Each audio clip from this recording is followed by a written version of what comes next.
Do you have paintings that look like they were done by a drunk raccoon? Well, don't worry, because it's easier than you think to give your watercolor skills a little glow up. Hello everyone, welcome back to my channel. I'm Kkoel. And today I'll be doing this portrait of Kim Taeyong from BTS while giving you tips to save your art from a tragic end. Tip number 1 is to pick the right paper. Now listen closely. Your paper choice is the main character. You can have the fanciest of paints, but if your paper is trash, your painting is doomed.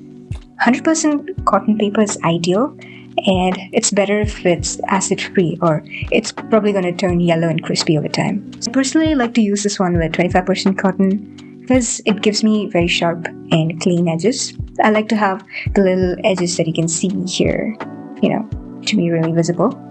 But I think it depends on personal choices as well. And if your paper tears and crumples mid-painting, throw that away. Why is it with... Tip number 2 is don't draw too light or too dark. Now your pencil sketch is more like the skeleton of your painting. If it's too light, it's going to ghost you. And if it's too dark, it's going to make all your colors look muddy. So just keep it perfect, just visible enough to guide you. And if you're someone who cannot really draw lightly, a good tip is to use your kneadable eraser to lighten it after you're done.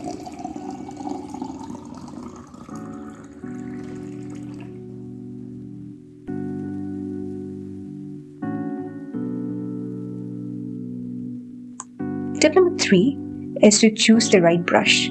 Now, animal hair brushes, cute idea, but they shed like a stressed out college student. Was that person? It probably was.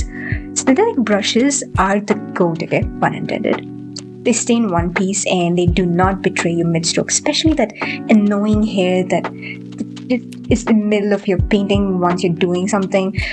That is so annoying. Also, size matters, at least for brushes. Don't be too afraid to switch things up. Use a bigger brush for washes and a smaller one for details. Find the one that fits your needs the best.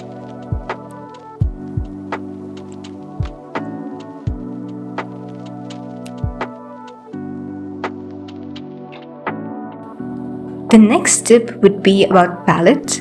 I don't really see this being talked about often, but your palette can really make a huge difference in my opinion. So this is my old palette. It did not have enough space for my colors, so mixing felt like I was trying to text from a phone with an overly cracked screen. I like to have all my colors on my palette visible all at once. So now I switched to this foldable palette which has space for all of my colors, and life is so much better. And bonus is that it's very portable, so moral story, please get a palette that makes you happy. Tip number 5. Watercolors often dry lighter, so paint darker than you think. So if you think a color looks perfect, it's probably going to fade away like your dreams when it dries. So go bolder than you think is necessary. The key is to not be afraid to commit. This is the one time overthinking is not cute.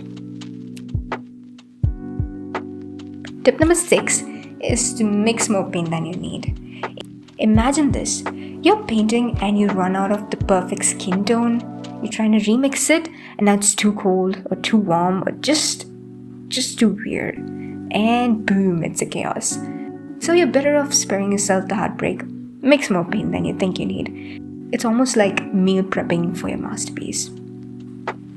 Next tip is to be patient, bestie. Watercolors is not the place for instant gratification, okay? Rushing is a single-way ticket to smudgy chaos. Personally, it's my most favorite thing about watercolors because I can slack off some time between layers drying, you see. So let your layers dry, grab a snack, scroll on TikTok, procrastinate, and just don't mess with wet paint. Trust me, your future self will thank you.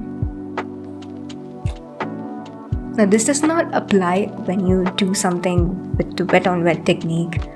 This applies to when you're trying to do it layer by layer.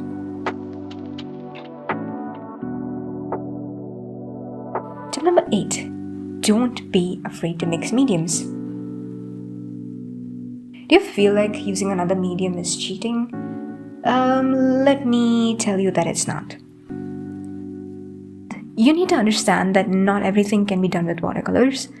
I like to use gouache or acrylics from time to time for some of my paintings, for some difficult areas, especially for details or areas that are messed up and cannot be fixed with watercolors. For this painting, I used acrylic paint to do some detailing for the necklace. And remember that in art, there are no rules.